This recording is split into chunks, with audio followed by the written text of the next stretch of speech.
på telefonen ved siden af. Jeg skal ikke bruge det til broadcast, så det er bare til reference. Ja, men det er helt okay. Så, det gør du bare. Ja. Det har jeg ikke noget problem med. Nej, super. Det hele er jo så forsigtigt i dag med sådan nogle ting, ikke? Så, Nå, men der sidder du jo i... Jeg tænkte, altså jeg kunne sidde ude i stuen og så videre, men så tænkte jeg, så ville jeg lige rykke herind, hvor du lige kunne se en lille smule af de forskellige ting. Og jeg har gjort det sådan, at jeg kan tage min laptop og lige løfte den lidt rundt og fortælle lidt, hvis det skulle være interessant at høre om. Ja, men det er det. Det er jo et helt nyt område for mig, det her. Altså, jeg har hørt lidt om det og læst lidt om det, men jeg var på vej til at lave et interview for nogle år siden med en i Odense. Ja. Og det gik så i fisk, og så har jeg taget det op igen. Og jamen, det er fedt, du vil være med, og du ved, der er jo ingen penge i sådan noget her, men det er jo, jeg synes, altså det er jo, jeg er vild med de der perifære, snævre ting, ikke? De der niche-folk, der, ikke? Ja, jamen, det har jeg også altid synes var interessant sådan noget. Ja. Hvor skøre de egentlig er og sådan noget. Nu er jeg selv en af dem, så... Ja, og det der med, at jeg kan jo godt allerede se, at det er jo det er kostbart, og det er noget mere specialiseret end folk, der samler deciderede film. Altså sjældne udgaver, Blu-ray og sådan noget. Ja, det kan man have i sådan en rack. Undskyld? DVD'er, dem kan man have i sådan en rack og så videre. Det her det er lidt mere omspændende, kan man sige. Så. Ja. Jamen vildt. Altså jeg vil også gerne... jeg har de der konkrete spørgsmål, så jeg vil gerne have, hvad skal vi sige, altså både noget om dig som samler, ikke, og hvad du samler på og går efter og sådan noget, og nogle anekdoter om det, men også noget mere generelt om scenen, hvor mange er der og sådan noget. Jeg kan se det ud af Christian Poulsen med V til en start, så det er på plads i hvert fald. Poulsen med V, og jeg kommer fra Aarhus, og ikke fra København, som der står i den der... jeg skrev det bare for et eller andet. Jamen, det er ikke fordi jeg er sådan en, men det, jeg tænker da bare, det er sådan nogenlunde vigtigt. Ja, jo, fint. Og hvad laver du sådan til daglig, eller hvad er du uddannet som? Jamen, jeg er selvstændig kameramand. Jeg filmer Superliga. Simpelthen, jeg kører rundt i landet og filmer Superliga og håndbold og sport og så videre. Og det har jeg gjort i 18 år nu. Selvstændig kameramand, okay. Simpelthen, ja. Ja, Superliga, fodbold og håndbold. Og... Sports ting og sager, festivaler og småfilm ting og sager. Mest sådan noget live events og sådan noget, ja. Ja, det kan være, vi skal lave noget hiphop dokumentar på et tidspunkt, så. Jamen, endelig bare ring. Jeg har en splitnyt cinematisk kamera, der står inde i skabet og venter på idéer og tid og så videre. Så du ringer bare, jeg er klar. Jeg vil gerne komme lidt. Jeg har en god mand, som også laver det, som laver kortfilm og flyver drone og så videre, som har lavet alle mine musikvideoer. Vi går sådan lidt og... I ringer bare, så ser vi på det. Fedt. Prøv at blive på sporet. Ja. Hvis vi skal starte med lidt sådan generelt om scenen. Jeg skal lige over i mine noter her. Hvor mange samlere er der af det her område? Altså i Danmark? Ja. Jeg ved det ikke. Og jeg ved jo heller ikke, hvor specifik gruppen den som sådan er. Jeg ved ikke engang, hvad jeg vil kalde mig selv som sådan. Men jeg har talt med 2 andre danskere i de 10 år, jeg har samlet på det. Inde på de her forskellige movie props grupper. Screen used forums, sådan nogle ting der. Fordi der er jo vanvittigt mange, som også samler på movie props, men som ikke helt er klar over, hvad det er, de samler på. Om de samler på replicas, altså gengivelser af ikoniske ting, eller om de samler på den specifikke ting, som man ser i den specifikke scene. Altså om det er screen-used, sådan production made, om det har været med i optagelsen, eller om det er noget, der er lavet efter filmen er kommet ud. Det er der mange, der er ikke sådan helt klar over, hvad de egentlig samler på, så jeg er ikke sikker. Men altså, decideret, altså movie props samlere, der har jeg talt med 2. Hvor er den ene ting, der han snakker om ham der. Nej, okay. Så, ja. Okay, det er meget specialiseret, det er jo ret interessant. Det er det. Så der er ikke nogen sådan scene eller miljø omkring det? Intet. Nej, ikke noget webforum eller noget i Danmark? Nej, intet. Eller Facebook-grupper eller noget? Nej, det er ligesom, altså hvis folk fra udlandet de kommer til Danmark og hører, at RAW er inde i Danmark, og det er meget værdifuldt og sådan noget. Det er der ikke nogen, der tror på. Men det er jo værdifuldt for os. Sådan er det jo også i det her. Altså, jeg ved jo godt, hvor meget det her det er værd, og det her, det skal være min pension en dag, når jeg er færdig. Jeg har regnet ud, hvad sådan værdimæssigt, når man køber props, så har en vis værdi, om den er lav eller den er høj. Men det der med det falder aldrig i værdi. Enten så stagnerer det, eller også så stiger det. Og for det meste så stiger det, fordi at filmen bliver ældre, og scenen bliver mere ikonisk, eller et eller andet. Det er 1 ud af 10.000, at en ting den falder. Og det er fordi, hvis skuespilleren har lavet et eller andet, at den så bliver mindre værd af den årsag, du ved. Men det er hvis han falder i unåde. Præcis, hvis der sker et eller andet. Okay. Men altså, jeg tror vi er 3. Hvis der er flere, så vil jeg gerne tale med dem. Så er jeg blevet udelukket fra et eller andet forum, et eller andet sted. Jeg skal ikke kunne sige det. Så. Nej. Det kan være ham, en af dem, at det er måske ham i Odense, så. Jamen, jeg ved, der er en i Silkeborg, som jeg har... Nej, han er vist fra Herning. Men vi har lavet 2 deals sammen, hvor vi i stedet for at sende tingene, så har vi mødtes i Silkeborg på en parkeringsplads, og lige givet hånd og lige byttet ting ud, ikke? Så jeg tror, han er fra Herning. Altså ham fra Odense, ham kender jeg ikke, ham vil jeg gerne møde. Ja, og jeg kan ikke huske, hvad han hedder nu, desværre. Så. Ja, okay, og det vil så sige, at tingene bliver handlet på webforer i udlandet, eller det der, du snakker med et site, der hedder screenused.com? Det er den side, hvor jeg har nogle af mine ting fra, men det er de sider, som er blevet lukket. Nu, jeg tror, at jeg er med i den gruppe, der hedder Movie Props, inde på, det er bare inde på Facebook. Det er basically sådan en messengergruppe, hvor folk skriver sammen. Men der findes mange. Altså, den største af dem hedder PropStore. Det er et meget stort anerkendt firma.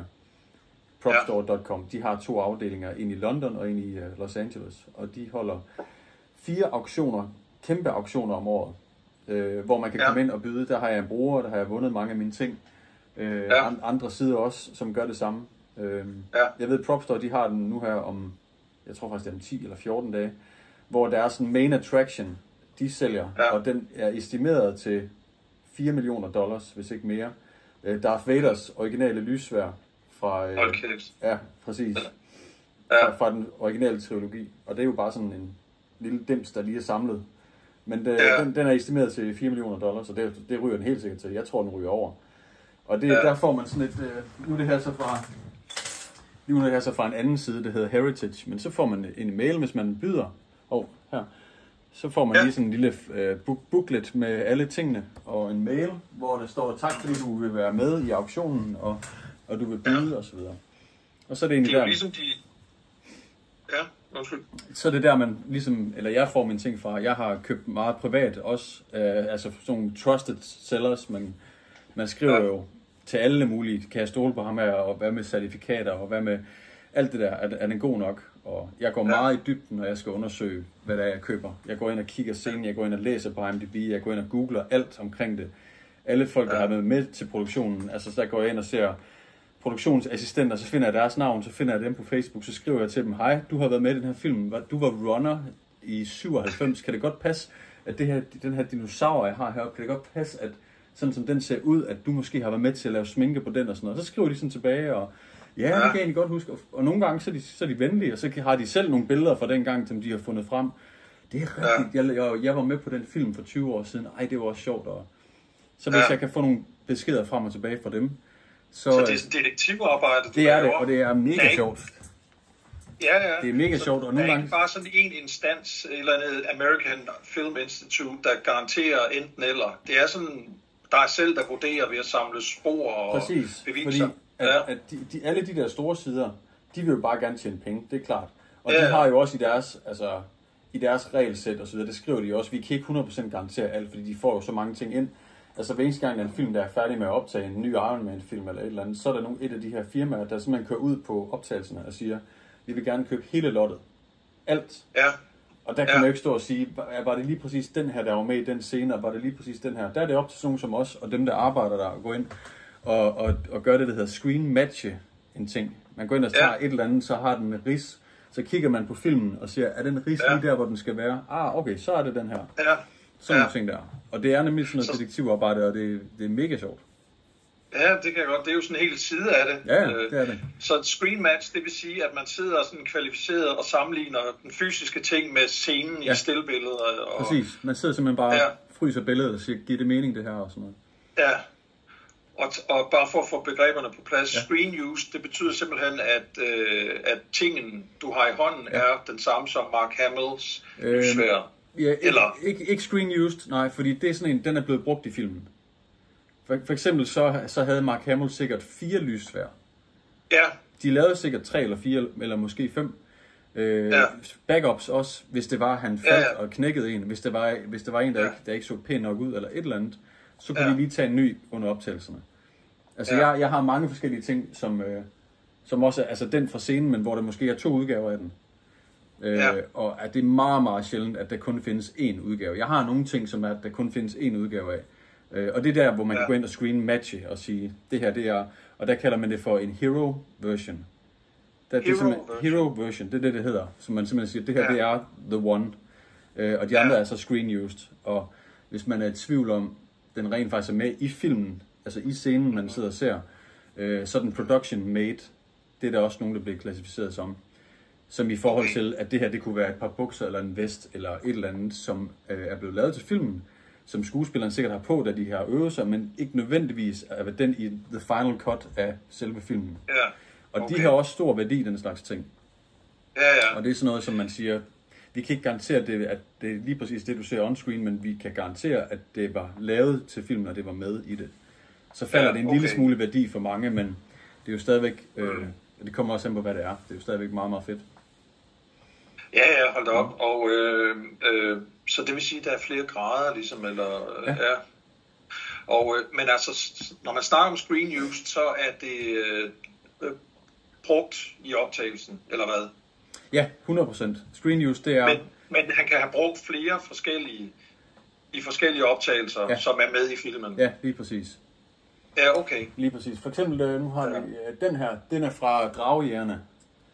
Med Matthew McConaughey og Christian Bale. Det er sådan en stunt version.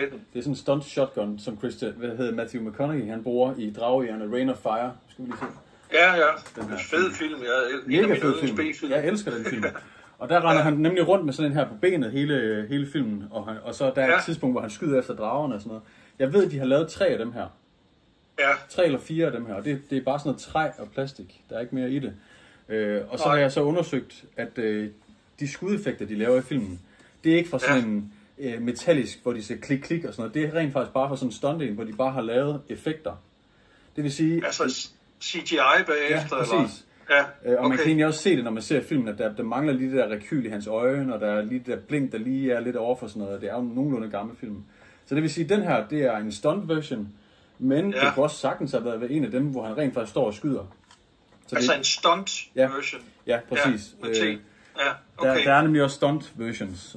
Og altså hero versions, det er sådan nogle... nu skal vi se. Men den er endnu bedre. Det er for Predator. Hold kæft. Og det her, det er en af dem, som Arnold Schwarzenegger og...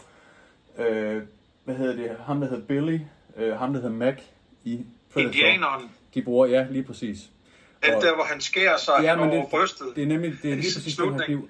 Og det er de eneste 3 karakterer, der går med den her type kniv i Predator. Ja. Og det er derfor, jeg har kunne finde ud af, at det. Den her, den er lavet af træ. Der er sådan nogle huggemærker i, man kan se. Og det betyder, at det her, det er den udgave, som højst sandsynligt Billy, indianeren, han brugte, da han huggede i grene og så videre. Og det er også sikkert også en af dem, der er blevet gået med. Og det jeg mener med, når det er hero version, det er, at den scene, hvor han ligesom gør til sidst, det er en hero version, og det er højst sandsynligt en rigtig real blade, fordi den er helt skarp og flot. Og de har sikkert også lavet sådan en tube af teaterblodet ned, som han kunne trykke på, ligesom for at kunne lave den der. Så det er jo ikke den her. Det her, det er en stunt version. Nej, det er ikke den, du har der. Nej, det er ikke lige præcis den her. Det her, det er en stunt version, og jeg ved, de lavede en 4-6 af dem her til selve filmen. Men det er stadigvæk en screen-used stunt version, fordi han bruger den i scenen i optagelsen. Ja, og de går jo rundt med dem her i hele filmen. I skoven, der har de dem jo på benet, og de går rundt og hugger i ting og sager. Og de lavede jo også en halv udgave, som Arnold han kaster efter en og siger stick around. Det er jo en halv udgave, som de bare lige har sat på. Og det er også den her type, hvis du ser filmen, så kan du se, det er præcis det her handle. Det er præcis den her type. Du ved, så der er mange forskellige udgaver af det. Den her, den ligger på en $5,000 cirka i værdi. 5.000, hvordan? Ja. Og det har du givet? Jeg har givet 3500 plus auction premium på 25%, og plus danske import og plus shipping og så videre, så det ryger derop af. Så det er en 30-40.000 for den? Ja. Okay, danske kroner? Yes. Hold da kæft. Jamen, der er den til en pension. Det er der. Jeg har en rimelig stabil pension herinde allerede nu. Hold da kæft. Jeg har en ting, som nærmest kunne være hele pensionen, men nu får vi lige se, hvordan den stiger. Ja. Nu vi bygger spændingen op, jo. Ja, men du siger bare til, hvad du vil se, så skal jeg nok lige tage dig rundt. Ja, men jeg er meget, og nu du siger Hero Version, ja, det der magasin der fra Say Hello to My Little Friend, det er jo helt vildt, synes jeg. Ja, den står her. Jeg kan se, der er noget Scarface. Ja. Det er bare et magasin, der er ikke så meget i det. Sådan en lille brugt magasin. Ja. Som jeg nogenlunde har fået screenmatchet til den scene. Og det der er sjovt med det her, det er, at det er præcis samme type riffle, som de bruger i Predator. Og den her er også fra Predator.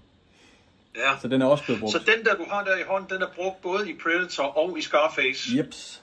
Det er jo helt vildt. Det er det nemlig. Jeg har certifikaterne til at ligesom understøtte det. Og det handler jo om at opbygge tillid igennem mange år, inden man starter sit firma. Der findes jo mange, som også har sider, og som også laver certifikater. Altså jeg tænker, jeg skal have et på et tidspunkt, når jeg har et godt ry også.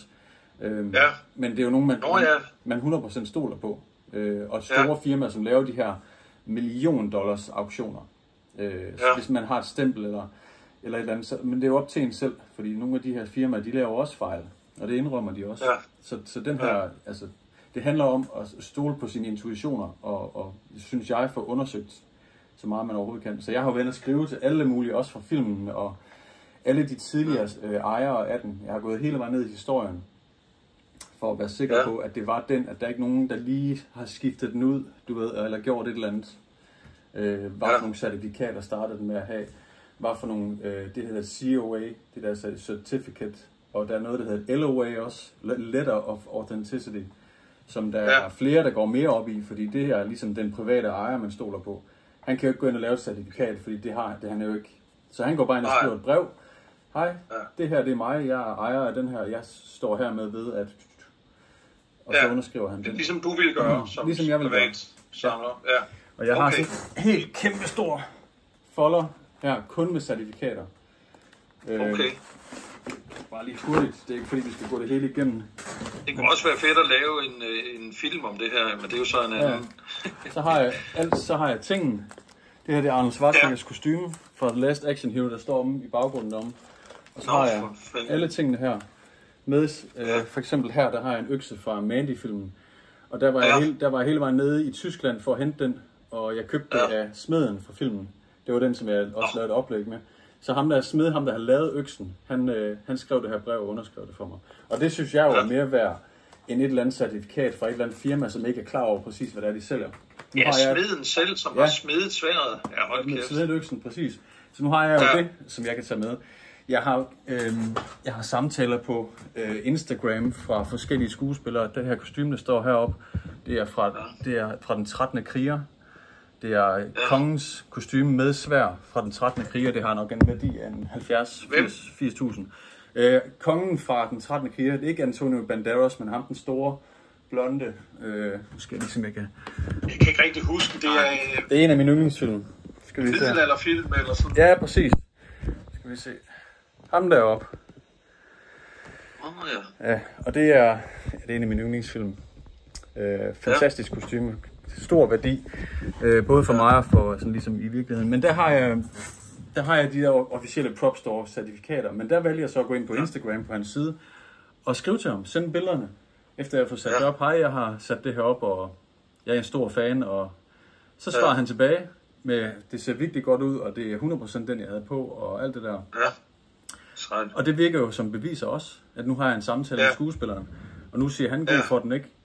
Så det her, det har jeg printet ud og puttet i min mappe på den ting. Til en dag, når jeg skal af med den igen, så kan jeg vise her, prøv at se, jeg talte med ham dengang om det. Det har jeg gjort. Billy the Kid, eller hvad hedder det, Emilio Estevez, min trøje. Jeg sendte den til ham. Han har været inde og hjerte den. Og det kan man også se på Instagram på min side. Der har han været inde og hjerte trøjen. Og det betyder også noget, selvom det er ungdomligt eller hvad det er. Så, altså det har jeg også printet ud og tænkt, det der er mega fedt, han har gjort. Det må det godt være. Ja. Så, men det er meget intuition. Altså man skal være sikker selv og stole på det selv.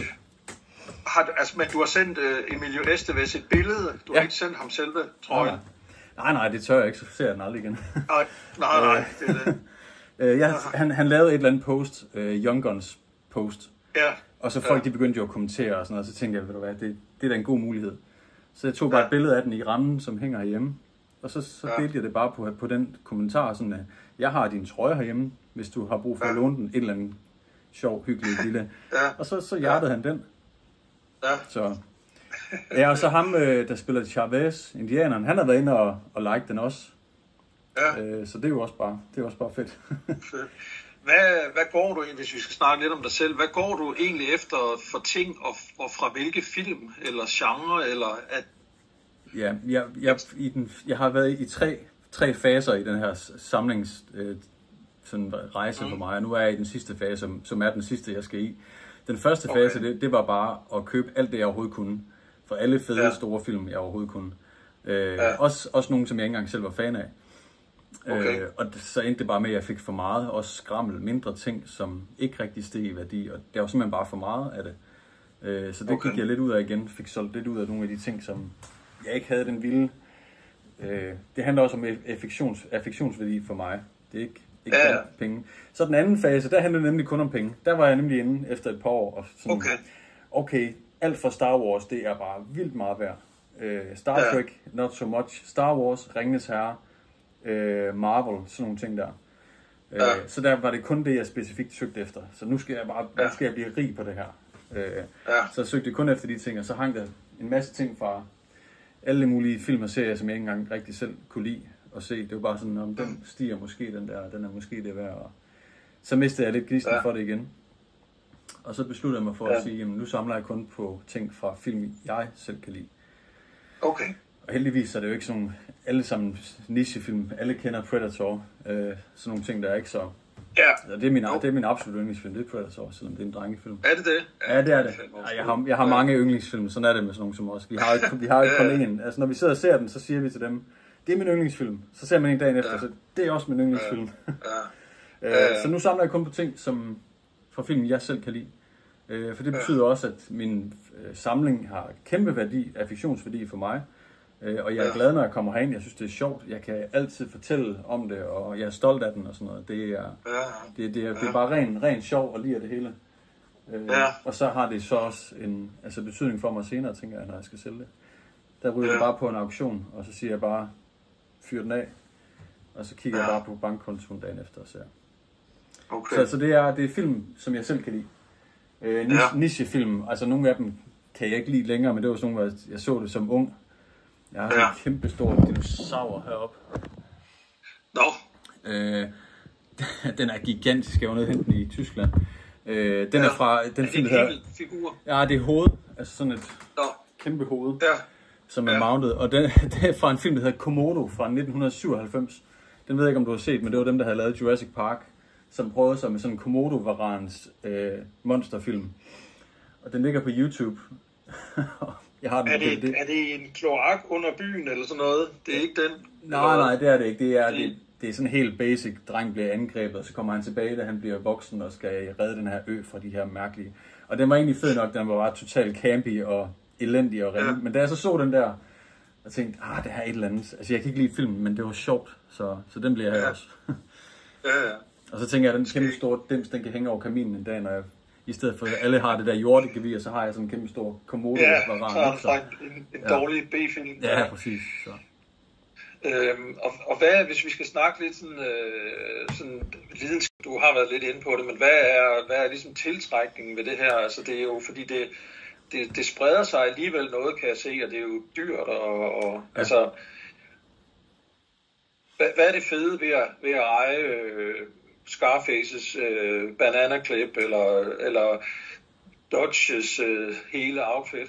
Jeg tror bare det er voksenlegetøj. Altså basically. Altså nu har jeg jo fundet ud af, at der er en værdi i det, og det er på en måde lidt ligesom aktier. Man investerer i nogle ting.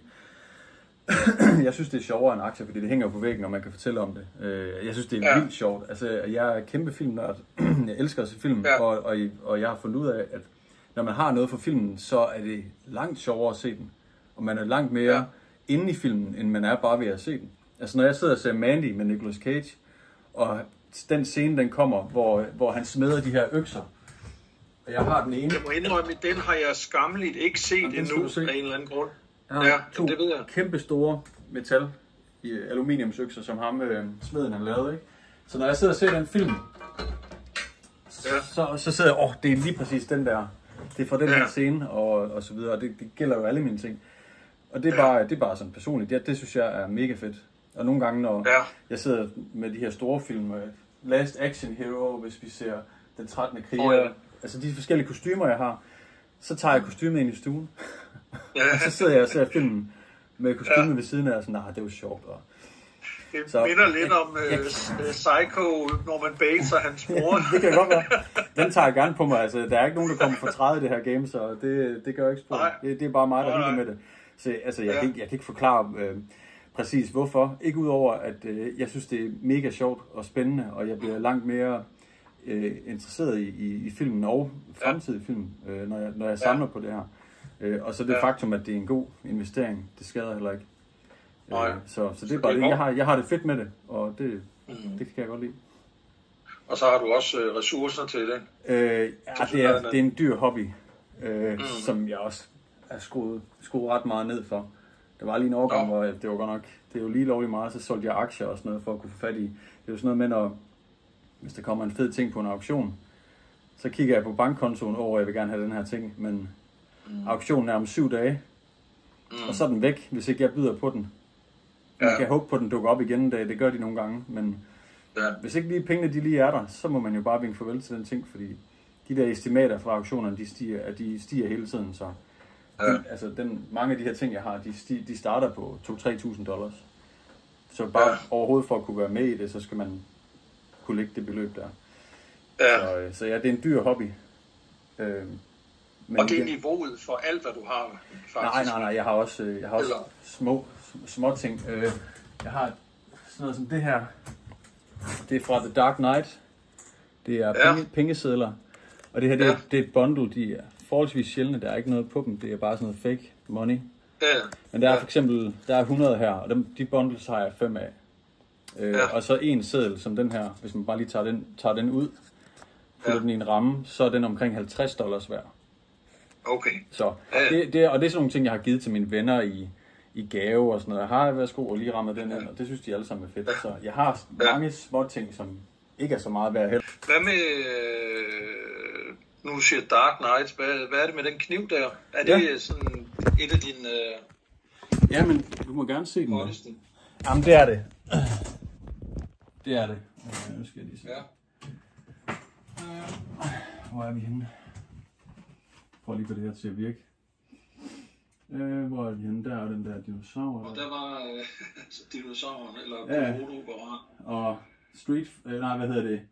Det er fra Mortal Kombat, og det er fra Ninja Turtles. En af armene. Turtles-film. Men her er The Dark Knight. Ja. Skal vi lige se. Det er... The Knife.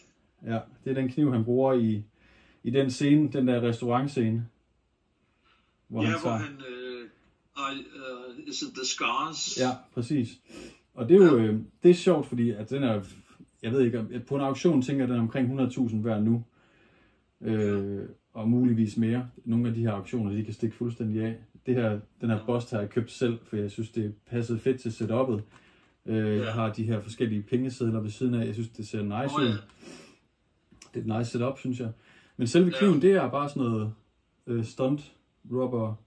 Der er egentlig ikke så meget i det. Den er nogenlunde godt detaljeret. Men der er ikke mere i det. Den er bøjelig. Jeg skal selvfølgelig være forsigtig. Men det var den, de brugte i den scene, fordi de havde jo også lavet de her hero versions. Men da de skulle lave den scene og have kniven ind i munden på hende, der duer det ikke at have en rigtig kniv, eller noget skarpt, eller noget hårdt, eller noget som helst. Så der brugte de jo den der. For skuespillerne sikkerhed 100%, ja. Når skuespillere løber rundt løber rundt i actionscener. Her har vi for Doom, Carl Urban, han render rundt med den her i Doom. Det er en stunt version, som ikke er den der live fire hero version. Og det er jo den, når de løber rundt i gangene i Doom og skal løbe fra de der monstre og så videre. Der har han den der, fordi den, hvis han vælter, så slår han sig ikke. Sådan nogle ting der. Og det er ligesom den anden Rain of Fire, den kan ingenting, det er plastik eller med træ eller... Det her, det er træ, ja. Lige præcis. Ja. Det der flere af dem der. At han hed Bram, han kom fra Holland, og han havde de her ting fra Mandy. Den skal du sørge for at få set, den er helt vild. En mega fed film. Og han lagde det så op på Facebook. Han skulle flytte til Sverige, fordi han skulle arbejde i en eller anden forlystelsespark eller et eller andet. Så han tog et billede af nogle ting, der lå på gulvet, og skrev, de her ting er for Mandy, jeg vil gerne sælge dem. Og så begyndte folk at skrive, vil du sælge den økse, vil du sælge det, vil du. Og han skrev sådan, jeg vil hellere sælge det hele i en, og han er sådan lidt gammeldags, så han er ikke lige helt styr på, hvordan med shipping, og hvad med regler, og dit og dat. Men undskyld, var det smeden? Ja, det var smeden, ja. Så han havde fået dem tilbage efter optagelserne? Det var alle de ting, jamen, fordi de filmede dernede omkring, hvor han boede. Der skulle de bruge lokal smed dernede.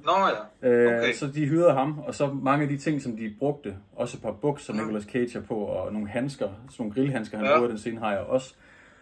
Dem fik han bare med hjem. Han fik noget løn, og så fik han de her ting, beholdt dem afsted. Så skulle han flytte, og så ville han af med de ting. Så jeg skrev bare PB til ham. Jeg har sendt en privat besked til ham. Og der skrev jeg bare, fordi jeg er vild Mandy-fan, og jeg har let efter noget i mange år, og der er bare intet, der dukket op overhovedet. Så skrev jeg, du bor i Holland, ikke? Jeg bor i Danmark. Hvad med, at jeg kommer ned og henter hele lortet? Og så tilbød jeg ham en pris, og så sagde han, det er lige lidt under det, som han gerne ville have for det. Men han kunne godt se, hvor smart det ville være for ham. Også bare komme af med det hele, inden han alligevel skulle afsted. Så vi aftalte en pris, og så satte jeg mig i min bil, og så skulle vi mødes i Tyskland. Så jeg kørte, jeg tror det var 8 timer sydpå, og han kørte 4 timer nordpå. Og så mødtes vi på en tankstation, hvor, jeg kan ikke huske, hvad den by den hed, men det var den mest shitty lille tyske by i verden, og den var fyldt med, du ved, de der småkriminelle. Det var bare sådan en rigtig low budget skraldeby, hvor der bare er ingen sikkerhed, og man føler sig totalt i fare hele tiden. Det var virkelig også bare, da jeg kørte ind i byen. Vi skulle mødes på en tankstation, og det var bare inde i midten, centrum af byen, som jeg havde fundet på, og det var bare hæsligt. Der var kun sådan nogle små kriminelle typer over det hele, og bare rystede bare i bukserne. Men så skulle vi jo mødes, og så var han der, og så sagde vi hej og gav en krammer og stod lidt hyggesnakket lidt. Og der var bare de her typer overalt, der bare hele tiden kiggede, og om de kunne komme og stjæle, eller hvad de kunne, og det var virkelig ulækkert. For jeg havde en kuvert med 22.000 kroner i euro i hånden. Tyk, fed kuvert, ikke? Og han åbnede bilen, som om han skulle vise mig et eller andet, så der var flere, der sådan stod og lurede og luskede. Da han så tog de her økser frem, så begyndte folk sådan at... Okay, så kunne de godt se det. Man kan vide, om det er nogle crazy guys, det her. Og jeg nåede også lige at få taget et billede med ham, da vi lavede... Og jeg har lavet et post med det også. Præcis, det var de her 2 kæmpe store, ekstremt farlige, ulovlige aluminiumsøkser. Plus et par bukser, Nicolas Cage han er på, og nogle sorte grillhandsker, Nicolas Cage han også bruger i den scene. Så vi stod simpelthen og lavede den her transaction på den her parkeringsplads ude foran den her Shell-tankstation, eller hvad der var, i en eller anden obskur, kriminel tysk by. Og han havde en trebenet hund med os, som jeg skulle hilse på.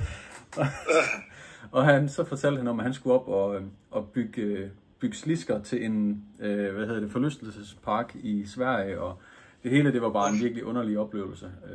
Men jeg fik jo pakket tingene ind i bilen og kørt nordpå igen, og heldigvis så skete der ikke noget, men da jeg skulle over grænsen til Danmark, der vil jeg godt nok sige, at der var jeg bange, fordi det er jo ulovligt. Altså det tænker jeg, det er. Jeg ved det. Jeg tænker, jeg har fået det godkendt nu, og jeg har holdt foredrag med dem og sådan noget, og fået dem slippet af og sådan noget. Der er ikke noget farligt i dem nu, men dengang det var en meget hurtig deal, jeg skulle lave, så det var bare nu eller aldrig, ikke? Der var jeg lige lidt spændt der på vejen hjem. Det må være helt ulovligt at bringe over grænsen. Det tænker jeg. Som et stor. Ja. Og det er et blankt våben, eller hvad? Altså, det er skarpt. Ja, det er det. Hvordan? Det er så en hero. Der er 2 udgaver af den. Ja. Det er stadigvæk forholdsvis skarpt og tungt og så videre. Altså, hvad er det, jern, eller hvad er det? Det er sådan noget støbejern. Altså, hvis du ser filmen, gør dig selv en tjeneste at sætte den på. Den her scene kommer inden for, jeg tror, 40 minutter eller sådan noget. Der vil du kunne se, hvad den her er brugt til i hvilken scene. Fordi han hælder det ned i sådan en form. Den form af den her økse hælder han det her væske ned i. Og det stivner, og så brækker han ligesom den der økse der op, og så står han med den til sidst og sådan noget. Så. Okay.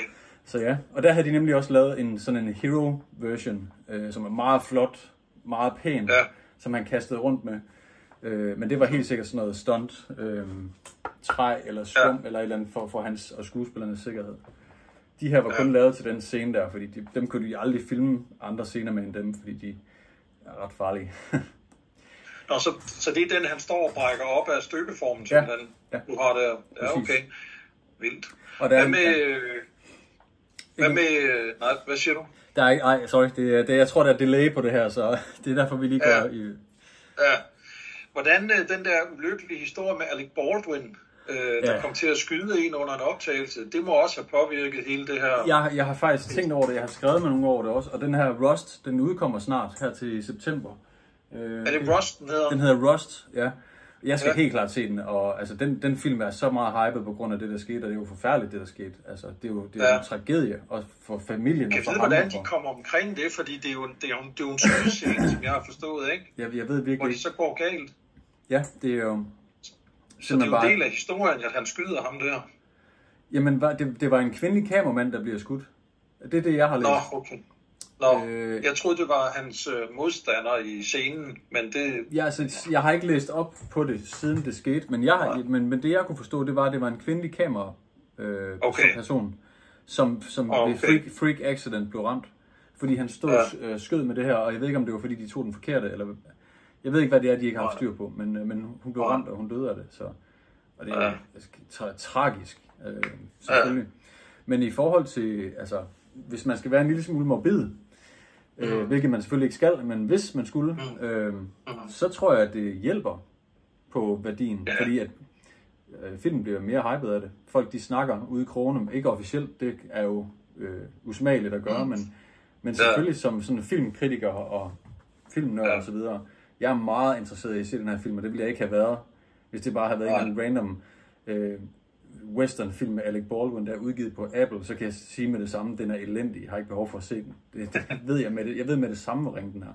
Men nu vil jeg se den, på grund af den her baghistorie, og på grund af det, der er sket. Ja. Så det tror jeg hjælper filmen og tingene fra den. Ja. Og så er vi også lidt tilbage ved det der med tiltrækning ved det fysiske. Altså mange af os har jo, vi er jo mange, der samler eller køber t-shirts og Blu-rays og ting og sager, og har måske været ude og tage billeder af nogle locations og sådan noget, ikke?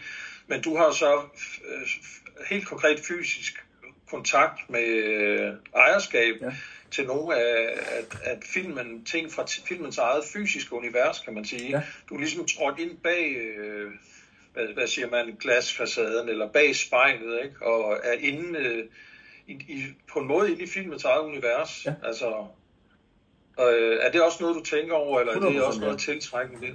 Ja, nej, 100%. Det er virkelig fedt. Altså, og det er også lidt barnligt, men man føler lidt, man er med i det på en måde. Altså når man skriver med folk, der har lavet filmen og så videre, så føler man lidt, man er med i det. Altså flere instruktører har jeg skrevet til os, inden filmen er kommet ud. Mange folk fra kostymeafdelinger har jeg skrevet til, inden filmen er kommet ud. Der har jeg skrevet, hej, du laver kostymer, du laver set design på den her film. Hvis der er noget, der dukker op for filmen, hvis der er et eller andet, du ved noget om, så må du meget gerne skrive, for jeg samler, og jeg er interesseret i det osv. Det er meget sjældent, jeg hører fra nogen, men det er også noget, jeg gør, som er sjovt, ligesom for at sige, hvis I står med nogle kostymer eller et eller andet for den her film, og den viser sig at være god, og jeg kan lide den, og hvis I bare skal til auktion med dem, eller de skal i en container og gemmes til et eller andet, jamen, så vil jeg gerne købe dem. Og det er ikke noget, der står nogen steder. Det er bare noget, jeg har valgt at gøre, fordi jeg har andre samlere fra USA, de er sådan lidt mere, de gør det bare. Det, der passer dem. Ikke? Og det er sådan, de ruller. Så tænker jeg, jamen, hvis de ruller sådan, så ruller jeg også bare sådan.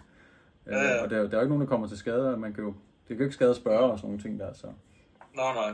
Så, ja. Det er meget sjovt, fordi jeg vil høre, det er en kæmpe industri med de der auktionshuse, og som tager ud og opkøber ting efter optagelserne og sådan noget. Nu skal jeg lige huske mit manuskript. Ja, selvfølgelig.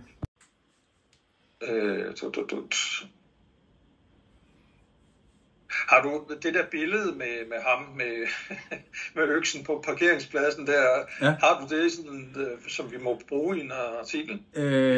Ja, det har jeg. Altså, det er også inde på min Instagram. Der har jeg lavet en post med Mandy-øksen, hvor jeg har skrevet om historien og om det hele.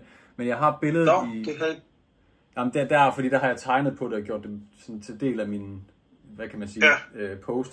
Gør det sjovt. Men jeg har billedet, jeg bare kan sende til dig. Ja, meget gerne. Det kan jeg godt. Ja.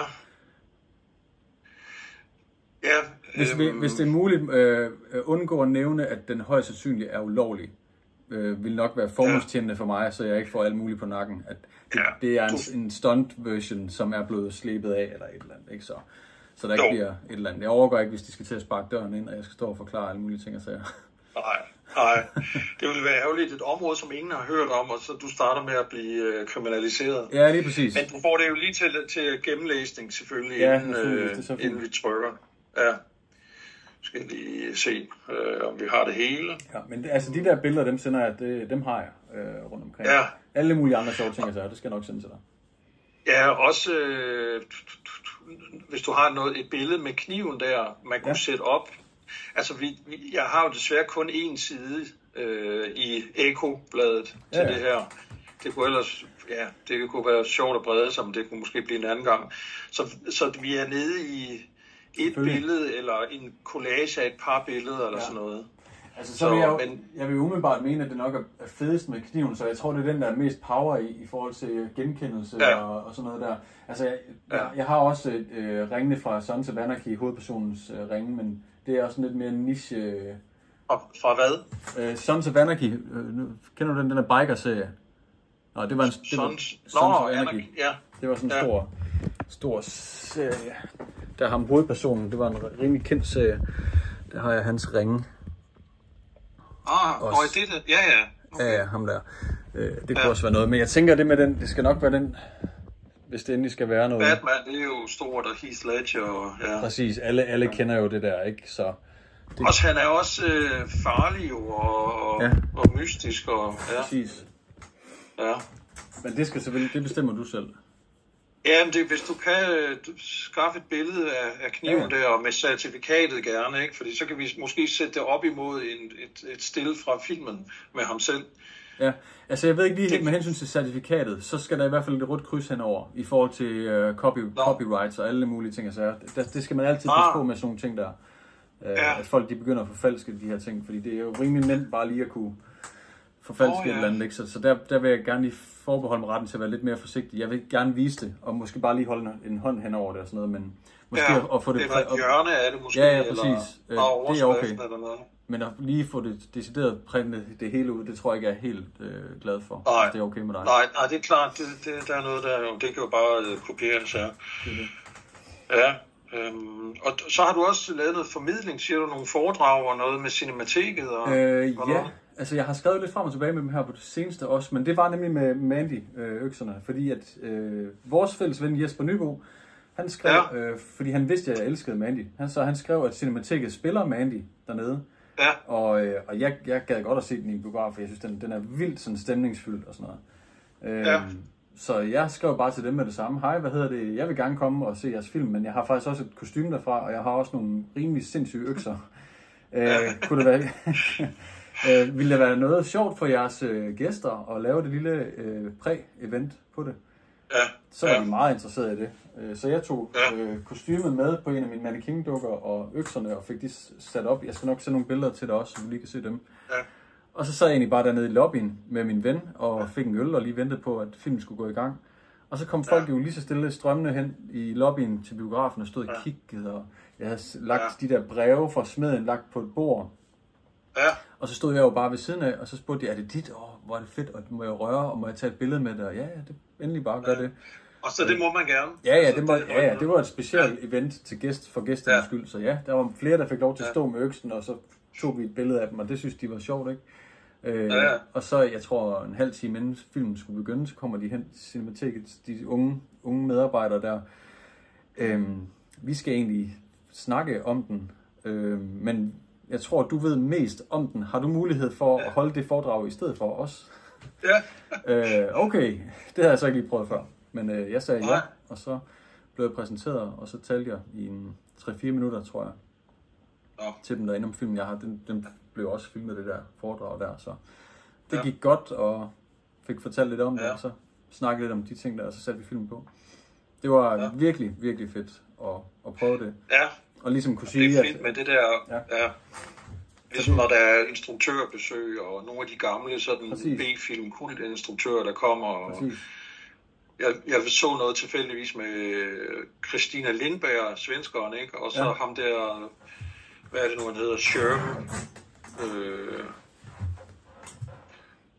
Sherm og Blue Sunshine, og sådan en lille talk med dem en gang. Men det er super fedt sådan noget der. At når man er i en lille biograf eller en lille forsamling, og der kommer nogle nichefolk, det er rigtig fed service for gæsterne, og lige få lidt ekstra med, så man ikke bare lige kan få alle mulige steder. Det gør det oplevelsen fed. Så det vil jeg rigtig gerne lave noget mere af. Og komme ud med tingene og vise dem frem, selvfølgelig det. Ja. Men du har ikke nogen konkrete planer om at lave... Ja, hvad med Instagram der? Der kommer lidt efter... Ja, nu har jeg lige åbnet den der Instagram, og det er meget sjovt at gøre. Og det, der vil jeg, altså med tiden vil jeg have lagt det hele op der. Og, så der har jeg lavet den, som er sådan lidt en underholdningsfarver og informationer og fun facts og sådan noget. Det er sjovt at lave. Og så har jeg lavet en sideløbende en, som hedder stort set det samme. Den hedder Cinema Profiles Online, og det er kun et billede af tingen og en kort beskrivelse på 10 år, hvad det er. Hvor det er sådan, det er kun min samling, hvor jeg så vil lægge alle mine ting ud på den side. Ligesom hvis folk de vil, og ligesom på en hjemmeside, hvad har de til salg, så kan de gå ind på min Instagram i stedet for at kigge. Ja. Og den er oppe nu, eller hvad? Ja, altså begge siderne er oppe nu her. Det er jo forholdsvis nye, så det er jo ikke så mange ting, jeg har på dem endnu, men den er oppe, ja. Cinema Profile Online. Ja, og det er samme logo, som jeg har på den anden, det er bare sort-hvid. Ja, okay. Det skal jeg lige tjekke ud. Ja, endelig. Cool. Kunne man sige et eller andet opsamlende her på falderebet? Nu har vi snakket i en lille time. Ja, det har vi. Ja. Jamen, det er endelig altså, bare, hvis der er noget, du spørger om. Ja. Altså, jeg kan jo se, det er meget de her sådan drengefilm. Hvis man, altså, det er der store spektakel og spektakulære og det er fantastiske, og altså Scarface, Predator, Star Wars. Ja, Batman. Batman ikke mindst. Og tingene, det er så meget altså kostymer, våben. Ja. Og så nogle, hvad skal vi sige, nogle dyr, dinosaurer. Præcis, altså breve, og altså jeg har nogle forskellige manuskripter liggende, og smykker og pokertips, hatte. Sådan nogle ting der. Men jo, det er da helt klart de ting, jeg synes er fede, og de ting, der er farverige, de ting, der er blikfang i, som jeg samler på. Jeg gider da ikke have en eller anden kjole fra Sense and Sensibility. Hvad skulle jeg bruge det til overhovedet? Så skulle den stå der. Det kan jeg da ikke vise til drengene til julefrokost. Det er da overhovedet ikke sejt jo. Jeg skal da have nogle økser og nogle sværd, det er da klart. Men det er så også, den citerer dem nok for det. Det er den. Men det er også, hvad kan man sige, det er også nøgleting, altså det er jo ikoniske scener, altså say hello to my little friend, og Is it the Scars, og Predator-kniven og sådan noget. Præcis, det er det. Du er slet ikke interesseret i en tapetstump fra en Barton Fink, Coen Brothers, eller et ølglas, der har stået i baggrunden, eller sådan noget. Jo, altså sådan nogle background items og så videre. Altså en af de ting, som jeg er allersurest på mig selv over, jeg solgte videre, det var et background ølkrus med et nazi-mærke fra Ørneborgen. Clint Eastwoods Ørneborgen. Der er den der taverna-scene, hvor i baggrunden der sidder nazisterne og de forskellige gæster, de sidder og drikker øl. Og der havde jeg engang et af de der ølkrus. Og den solgte jeg videre. Jeg jeg ved ikke, hvorfor jeg gjorde det. Jeg ved ikke, om jeg havde brug for penge eller sådan noget. Den solgte jeg videre, og jeg er så træt af, at jeg solgte den videre, fordi den havde ikke som sådan nogen værdi. Det var et background item, der bare stod, som ikke var så meget værd. Jeg tror, jeg gav $300 for den eller sådan noget. Det var bare en lille ting. Men jeg elsker Ørneborgen. Så det fortrød jeg helt vildt, at jeg gjorde det. For det var virkelig høj affektionsværdi, og jeg havde bare for travlt åbenbart. Så. Men nej, jeg vil ikke afvise noget som helst. Altså, og du siger et stykke tapet, hvis det er fra en film, jeg kan lide. 100% ja. Selvfølgelig vil jeg være interesseret i det. Jeg har hår. Jeg har sådan noget hvidt hår fra en Wampa fra Star Wars. Den der store, hvide, farlige en. Den har jeg noget af håret fra. Ja, den som fanger Luke Skywalker der i præcis. Empire Strikes Back. Hår fra den simpelthen hår, de har klippet af kostymet, og så har de solgt det i bidder i sådan nogle store kasser og så videre. Så har jeg noget af det hår, som jeg har rammet ind, ikke? Altså det er jo også bare sådan, hvad er det værd overhovedet, det der åndssvagt, men det er Star Wars. Jeg synes, det er sejt. Hvorfor ikke? Det kunne også være et citat. Der var en ting, jeg skulle huske. Er der noget, som du ønsker dig, som ikke er tilgængeligt? Fordi man kunne forestille sig nærmest alt. Altså, der kan være tusindvis af ting fra en enkelt film, ikke? Hvad med biler og sætstykker? Ja, men det er jo sådan noget, så er man ude i sådan en drømmeverden, ikke? Nej, altså jeg har valgt at sige, at min samling skal være i det her lokale. Og ikke mere, fordi hvis jeg åbner op for lejligheden, så stikker det af, og så kan jeg ikke økonomisk styre det, og det kommer også til at ligne en bule af en anden verden, hvis jeg begynder på det. Så nej, altså jeg begrænser mig så meget jeg kan, og køber lidt små ting. Men i forhold til altså ting, som jeg gerne vil have, som ikke er til at få. Jeg elsker de gamle Turtles-film. Ninja Turtles-film, dem fra 90'erne, ikke? Og det lykkedes mig at få Michelangelos hånd fra toren, Secret of the Use. Jeg elsker de film.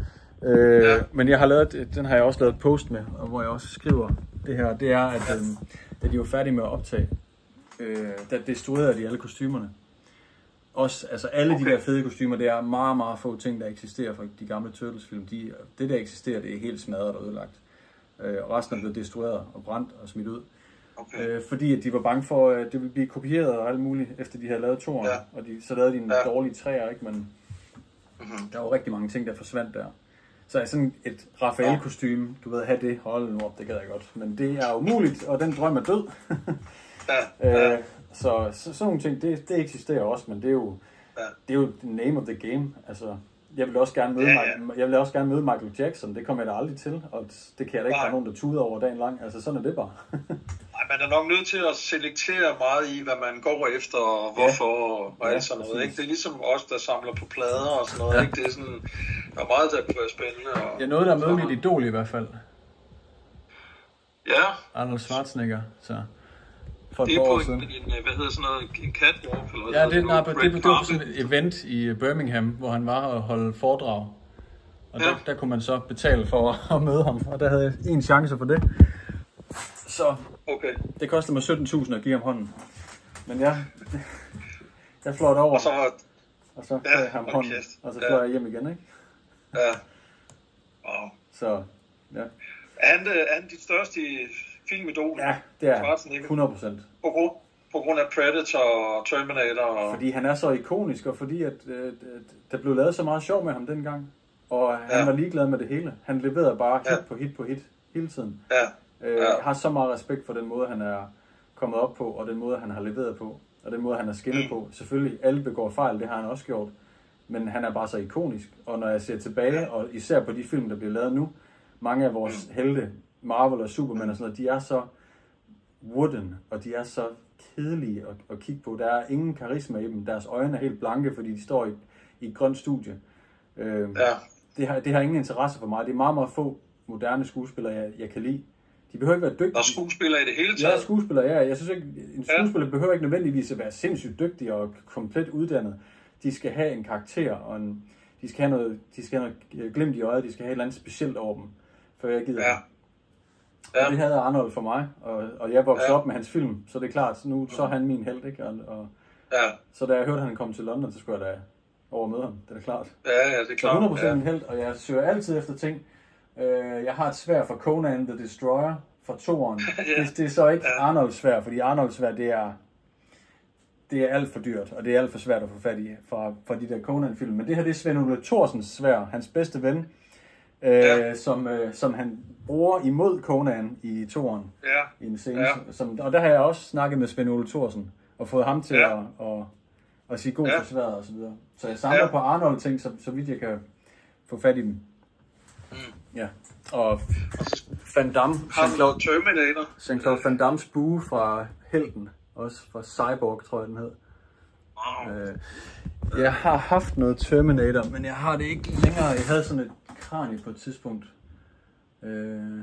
Jeg har haft nogle Terminator-ting, men jeg kan ikke helt huske, hvad det var. Jeg har virkelig haft mange ting, og nogle gange, når jeg kigger min kamera rulle igennem fra de sidste 10 år, sådan, wow, har jeg ejet den? Okay, det kan jeg ikke engang huske. Det er helt vildt. Okay. Så du har haft ting, du ikke kan huske. Hvad er det for en pumpgun, der hænger over hovedet på dig? Når du er den, vi så før? Den der? Du var stoppet.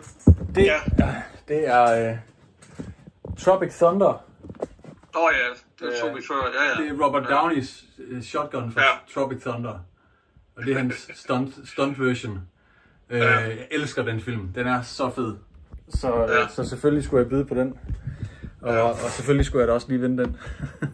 Og nu kender jeg så ham. Jeg skriver med ham, som har kostymet, han går med i filmen.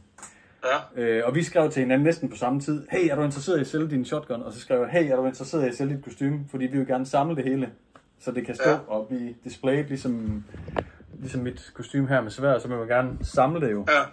Så han er ikke interesseret i at sælge hans kostume, og jeg er ikke interesseret i at sælge min shotgun. Så vi må lige se, hvornår der er en af os, der mister interessen. Rivaler.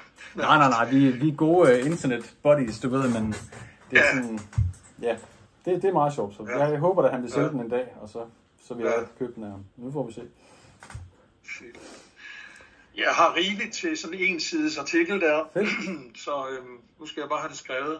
Og det er meget spændende det her at få indblik i. Altså, nogle af de filmsamlere, jeg så kender, jeg har også fået indblik i netop det fysiske der med produktionsforholdene. Sådan, jeg hørte en historie om Once Upon a Time in the West, de der 3 skurke, der skal hente ham på stationen i starten, hvis du kan huske det. Ja, det siger mig noget, Ja, du er måske ikke så meget western. Jo, det er. Jeg kan bare ikke lige helt huske den der, men inden lad mig høre. Det er den der lange western, ikke, med Charles Bronson som harmonika, der står og spiller harmonika. Det starter med, der er 3 sådan banditter, der skal hente ham på en banegård ude i middle of nowhere. Og der var en af dem, han var ret kraftig misbruger i virkeligheden, og havde det virkelig skidt. Og han tog så på egen hånd ind til en by og for at score noget dope, og døde mere eller mindre af det, så vidt jeg forstod. Og så skulle de bruge en stand-in til at lave de sidste ting med fra ryggen, eller sådan en eller anden klassisk historie der. Og så tog de hans tøj, ham der skuespiller, der var død, og sendte ham mere eller mindre nøgen hjem, så vidt jeg har vidst, har fået at vide. Fordi de ville ikke bruge penge på et nyt tøj eller et eller andet. Det var Sergio Leone, ikke? Altså, maestro. Så bliver det. Ja. Og det er måske også noget praktisk med, at der ikke var noget at få derude på den præge, hvor de var. Men det har sikkert også noget at gøre med, at det skulle være det sæt tøj, hvis de havde lavet et par scener i forvejen. Ja, og du må ikke citere mig, for jeg har ikke styr på detaljerne, men det var sådan, altså, det var pludselig meget sådan virkelighedsnært, ikke? Netop det der produktionsforholdene, ikke? Altså det er meget interessant at komme ind i det. Jamen, der er mange sjove, altså virkelig mange sjove af sådan nogle scener der, og der sker noget i hver eneste film, der er blevet lavet, som vi som ser ikke aner. Der er alle mulige problemer bag kulissen. I Young Guns ved jeg, der er der en scene, hvor de rider igennem en indianerby, hvor de skal være stille, og der er et par af dem, der har bandana hen over munden. Og det er ikke skuespilleren, det er nogle andre. Det er fordi, at skuespilleren ikke kunne den dag, eller er blevet syg, eller et eller andet. Så har de været nødsat til at skyde scenen fra en anden vinkel, eller et eller andet, så man ikke kunne se, at det var en stunt performer, eller en anden skuespiller. Det sker hele tiden, det der. Og vi lægger ikke mærke til det, fordi de heldigvis er dygtige til at lave film, ikke? Så det er kun sådan noget, man kan læse om. Ja, så er der selvfølgelig stuntmændene, Schwarzenegger selv jo i Judgment Day, ikke? Hvor han kører på motorcyklen ud over broen der, ikke? Ja, hvor man lige kan skimte, at det er et andet ansigt i et sekund. Ja. Det er overhovedet ikke de store stjerner, der laver de der. Det er stuntmænd, der laver det hele, alt det der. Van Damme laver meget af hans, nogle af de karate-legender, de laver meget af deres, ikke? Men de store stjerner, nej, det er også Dolph Lundgren og sådan noget, det er jo for deres sikkerheds skyld og sådan noget, at de har folk på. Ja, vi kan heller ikke have, at filmen går i stå. Nej, hvis han lige pludselig brækker en arm eller et eller andet, det duer ikke jo så. Det forstår jeg 100% godt, det har jeg respekt for. Det betyder bare, at der er flere i arbejdet, der er mere omkring produktionen. Det synes jeg kun er positivt. Ja. Lige et sidste spørgsmål. Ja. Hvad er der, nu sagde du, der var den der store Darth Vader lysvær auktion på vej, men den har du så ikke tænkt at byde på, formentlig. Nej, jeg byder ikke $4 million åbningspris for den. Nej, det gør jeg ikke. Nej. Men har du noget sådan konkret under opsejling? Ja, altså der er 2 ting, som jeg har tænkt mig at byde på til den auktion. Nu skal vi jo lige se, om der er nogen, der laver præbud på den og så videre, men Hector Barbosas hat fra Pirates of the Caribbean. Ja. Store, flotte, trekantede hat, han er på. Den synes jeg er rigtig fed, og jeg har ikke noget for Pirates of the Caribbean. Den store piratkonge. Det er ham piratkongen der, det er ikke Johnny Depp, det er ham den anden med... Ja. Men ham, det kan man, hvis man skriver Barbosa Pirates, så kan man se, at det er ham, ikke? Og den starter på $3,000, så den overvejer jeg at byde på. Og så fra Predator, min yndlingsfilm, og min yndlingskarakter i Predator, det er ham, der hedder Blaine, spillet af Jesse Ventura.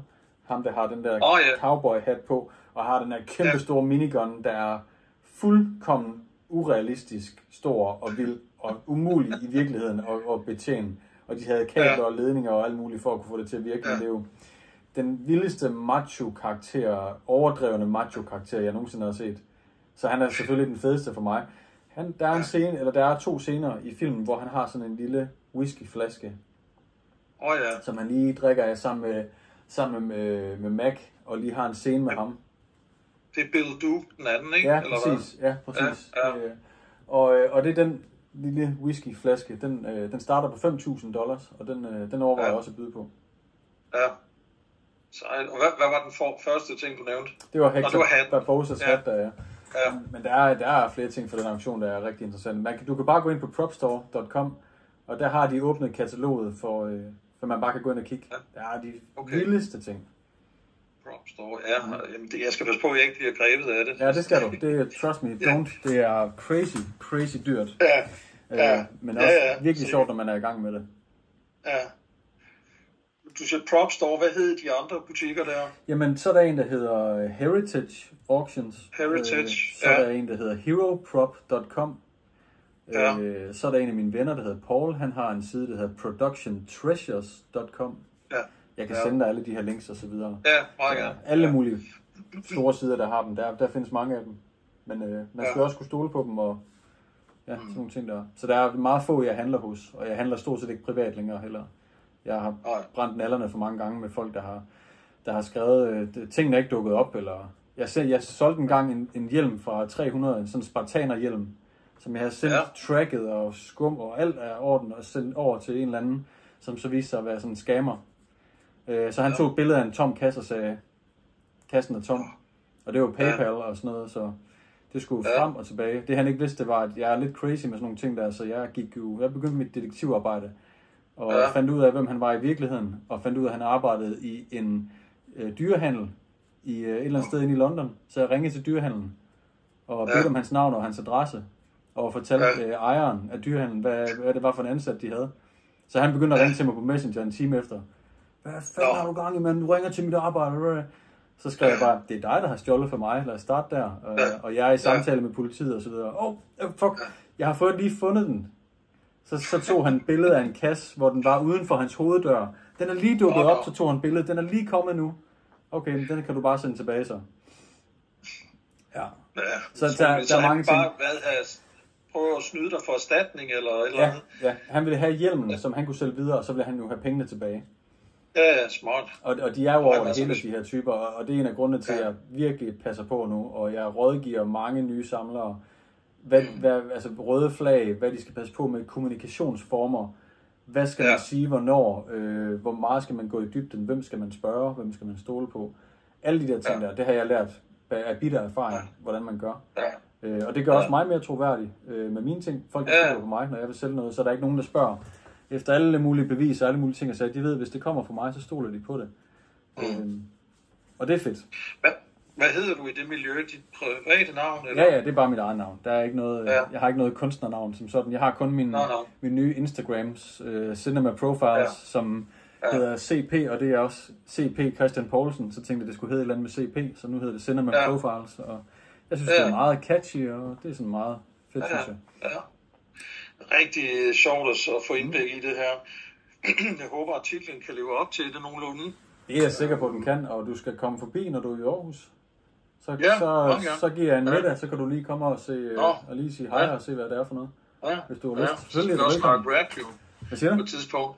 Så kan vi også snakke rap på et tidspunkt. Ja, lad os gøre det. Jeg har lavet plader, og jeg har haft gæster, og jeg har haft Billy Dance for MOP til at være med til, og på et nummer også, og musikvideoer. Der er masser. Ja, det har jeg set. Jeg har lige skimmet din oversigt. Jeg har ikke fået lyttet endnu. Du ved, der er så meget musik, man skal høre, ikke? Jeg var heller ikke noget naturtalent, men jeg fik da nogle fine anmeldelser, da jeg lagde nogle plader ud og sådan noget. Jeg synes, det var rigtig fedt. Jeg har bare fundet ud af, at tiden og motivationen er blevet formindsket. Og hvis ikke jeg kan indgive mig selv 100% i et projekt, så fortjener jeg ikke at gå ind i det. Så jeg valgte simpelthen bare musikken fra. Jeg tror, det er godt med den selvkritik. Nu har jeg ikke hørt det, du laver, men i det hele taget, den indstilling, der er til, det er det der er mange, der laver den. Det synes jeg 100% det er. Hvis ikke du kan lave noget ordentligt, så lad være med at gøre det, fordi det er bare til grin over for dig selv. Så jeg har en tredje plade. Vi har numrene færdige. Vi har bare ikke fået den mastereret. Vi har ikke lige fået den stykket sammen endnu. Og de musikvideoer, der er ude, det er nummer fra den plade, som jeg er rigtig træt af, ikke er udgivet nu. Men nu her til september, der skal vi lige have den lukket sammen og lagt på Spotify. Og så vil jeg ikke gøre mere ud af det. Jeg vil ikke lave alt muligt her, min nye plade her, alt muligt. Jeg vil bare lige lave et lille post, hvor der står, min tredje plade er på Spotify, til dem, der har lyst til at høre den. Og så tænker jeg, så bliver det bare det. Så kan jeg ligesom få lukket den bog. Ja. Er du på nogle af de der Facebook-grupper, alt muligt funk og dansker funk, eller filmnørder og genrefilm eller sådan noget? Jeg synes, jeg har set Poulsen med V. Det kan godt være, jeg er det. For at være helt ærlig, så aner jeg det ikke. Jeg er sådan lidt dinosauragtigt. Jeg var engang medlem af en gruppe, der hed Jeg elsker dansk rap, som med en af vores fælles kontakter og en af mine gode venner startede. Og så fandt jeg ud af, at den startede med at hedde Jeg elsker bacon. Indtil den havde nok følgere, blev den lavet om til Jeg elsker dansk rap, for at kunne få nok likes og følgere på en dansk rap side. Så hed den Jeg elsker bacon. Som noget nuller. Det lyder som noget, jeg kan ikke huske noget år 2000 internet. Jeg kan ikke huske, hvad for nogle sider jeg er på. Jeg kan godt gå ind og kigge, jeg har ingen idé om det. Nå, men du er ikke sådan aktiv nej. Poster på noget af det der? Nej. Jeg poster på min Instagram, og så jeg deler billeder fra mit eget liv og hygger mig lidt med det, men jeg har meldt mig ud af samfundet de sidste 15 år. Jeg overgår ikke af politik og nyheder, og jeg har en intetsigende aftale med min mor om, at hvis der sker et eller andet vildt i samfundet, så ringer hun til mig. Altså, jeg følger ikke med i noget længere, for jeg overgår det ikke. Altså, jeg overgår ikke at høre på de samme skræmmekampagner og historier. Det er også trivielt. Det er, for mig er det så kedeligt. Så jeg har valgt at fokusere på mig selv og min omgangskreds, og passe på dem, jeg elsker og kan lide, og have det så sjovt som muligt. Jeg gider ikke gå og bekymre mig om alle mulige ting hele tiden, så jeg følger ikke med i noget. Nej, bortset fra fodbold og håndbold. Ja, det bliver jeg nødt til, det er mit arbejde. Jeg interesserer mig ikke engang for fodbold, jeg er bare blevet god til at filme det. Jeg synes, fodbold... Kender du Andreas Vingård tilfældigvis fra den verden? Vingård? Kameramand også.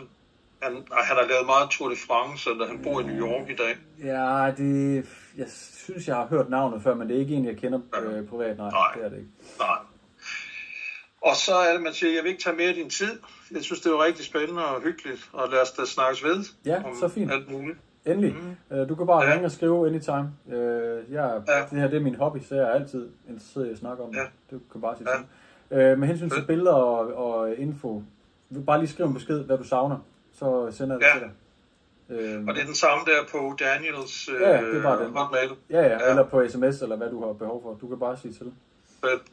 Godt, jamen tak for nu, og have en dejlig dag. I lige måde, og tak fordi jeg måtte være med, og held og lykke med artiklen, og hvad det lige bliver til.